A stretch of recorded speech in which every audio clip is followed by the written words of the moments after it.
as I can because I know you guys want to get out of here. I'll try to do it in 10 minutes or so. I presented the first part of this presentation at LD 17, my old legislative district.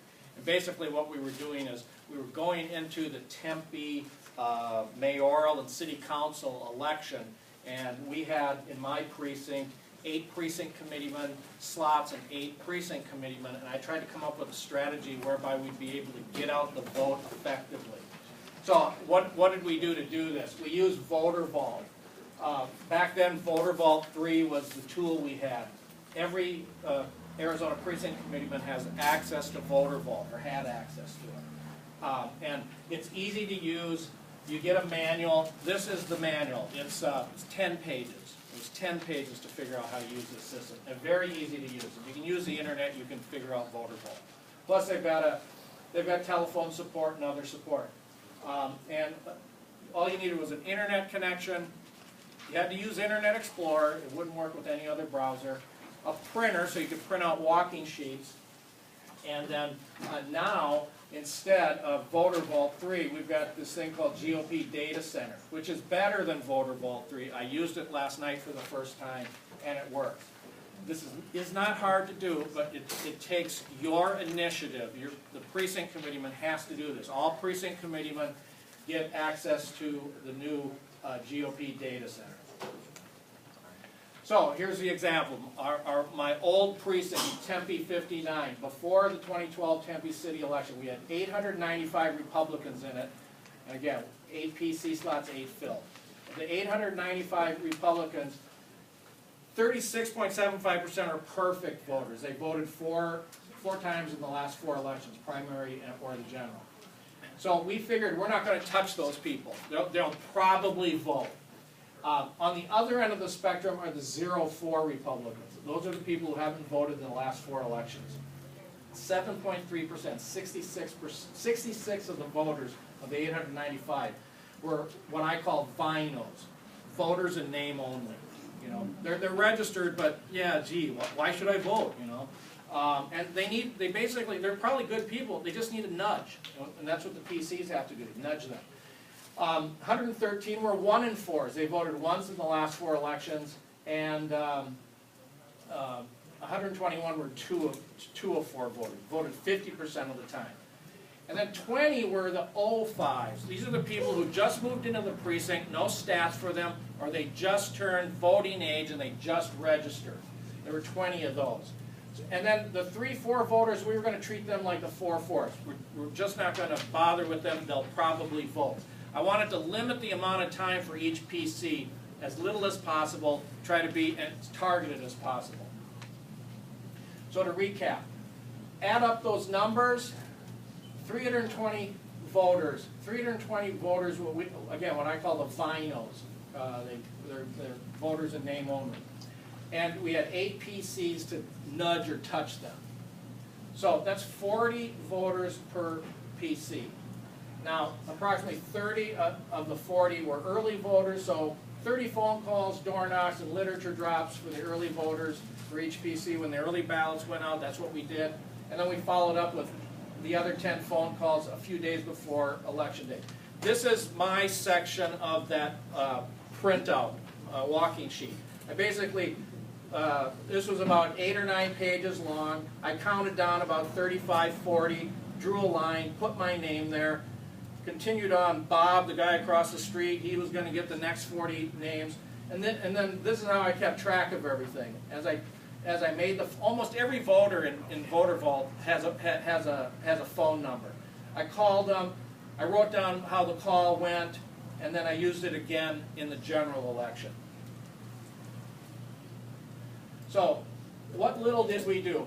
To make those phone calls, stuff literature bags. We did a sample ballot. It's a nonpartisan election, so most Republicans don't even know. You can't put a R or a D on your sign or on your literature. So most Republicans, they don't know who these people are. So we took our ballot, our early ballot, and we wrote on it, these are the fiscal conservatives, these are the tax cutters, these are the people who are going to repeal the regulations, these are the pro-business people, and then we filled in who to vote for. Okay? So And then we put that in a bag, and then we dropped those bags off after we made the phone calls at their doors. Took about 3 hours each.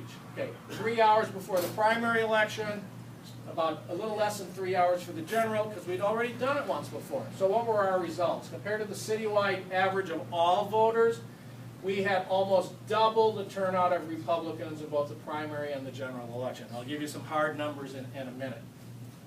So our conservative mayoral candidate survived the primary.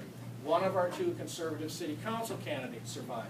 So we did it again in the general election, and like I said, this time it took less time because we'd already done it once before. So we had, in my precinct, 46.8% turnout of Republicans. Citywide average for all voters, 26.6%. And both our candidates lost. The mayoral candidate lost by less than 1 percentage point, 139 votes. I'm convinced if he had done this in every precinct, instead of doing whatever the heck his consultants told him to do, he'd be our mayor now. So we had 431 of 919 Republicans vote for 46.8%. That number changed, see, because that was the actual number. The 895 number we had before, that was based on older data in voter vote. Democrats, they only turned out 39.8%. Those vaunted independents that everybody thinks are so great, only 34% of them voted. Party not designated, a whopping 17.2%. Libertarians 3 of 13, and Greens 1 of 5. So the total number of ballots cast was 898 of 2428 for a turnout overall in our precinct of 36.9, but we got 46.8% of Republicans. One other thing that we did, we added to this. We, using some data that through George Teagarden and Jenny White from LD20, she got us the names of the independents who always asked for a Republican ballot. That added 5 or 6 names for each of us, and we did those too, and almost all of those independents voted, and I think they probably voted for our Republican candidates. So, what could have been a landslide for these voters? Just do some analysis here. Tempe had 25,843 active Republican voters. Assuming that 33% of them were like the voters in our precinct, that meant that you'd have about 8,605 voters to go nudge to the polls, you know, the 50% or lower people, the binos. So, and let's assume that you assigned 40 of those to each person you were going to hire to get out the vote. That would be 215 bodies. Times 3 hours, 645 man hours, $10 an hour you could pay them, 6,450 per election, per primary, per general. Total 12,900 bucks. Divide that by the 3 candidates. The 3 candidates could have spent 4,300 bucks apiece to go hire 215 people to do this in every precinct. But we did it in our precinct for free, so they wouldn't have had to spend any money for us. And if they could have got all of the PCs to do this, like I said, they could have done it completely for free. Except, of course, we only have about 50% of our PC slots actually filled. So, I've been told that one of the candidates spent well over 100,000 bucks on get out the vote, and then lost. And I think actually that number is much higher, but I don't have any verification from that. So what to do now for our general election? Forget the primary. Let's focus on the general election that's coming up. Here's what you got to do. You got to get this form. That's the first page of it. See how complicated it is? This is the GOP data center access agreement. It's Voter Vault had a 1-page agreement. This one is 2 pages. The gray blue areas, that's what you have to fill in on the first page. That's what you have to fill in on the second page. Then after you do that, you either fax it down here to headquarters, you email it to Teresa Martinez, or you mail it. Look, I'm a nobody, and I'm an idiot. but I'm a persistent nobody and a persistent idiot. If I can figure this stuff out, you guys can too. It's really not that hard. Here's the instruction set for how to print out one of these, like we did. With Voter Vault, it was 10 pages. It's 7 pages with this new system. It's even easier.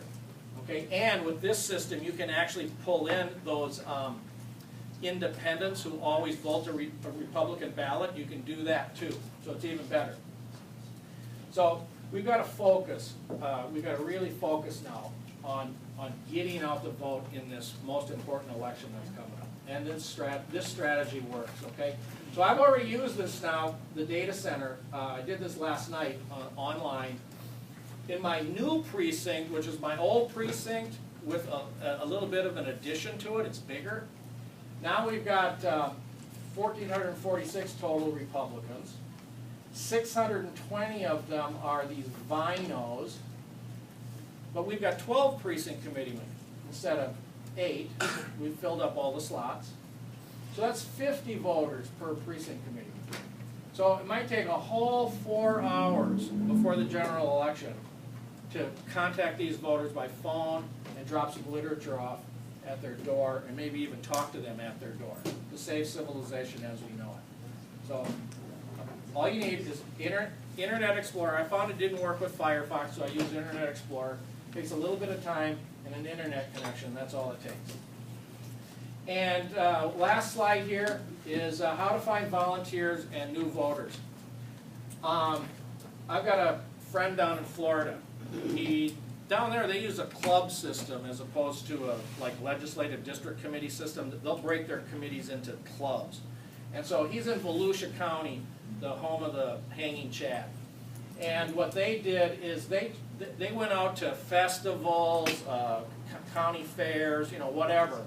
And when they were doing voter registration and trying to get volunteers, they'd create a sign something like this. And all it would say is this: stop Obama here. And then they put an arrow on it. Like an arrow. If it was down here, they put an arrow up. If it was off to the side, they put an arrow towards them. Now you don't have to deal with any Democrats coming and wanting to register to vote. The only people you're going to get are people who really are already on your side but might not be registered and might not know how to volunteer. So that's the end of my little spiel. Thanks for your attention. If you've got any questions, I'll be happy to answer. Oh, by the way, one other thing. This is what my new printout looks like. This has all the vinos in Corbell Precinct, 620 names. We're going to divide that up. Yes, Chuck. That is not a walking list format anymore, correct? Yeah, there's all different sorts of ways you can print it out on data center. And this is something that's accurate right up to right now, because 2 weeks ago I talked I don't know to her about that. and she said that it is not a walking list of the traditional way of going up the street one way, coming around and come back. No, you can do it. You can do it that way. That's terrific. That's what it showed on there. Have you seen the screen? No. Well, I have, and that was one of the options.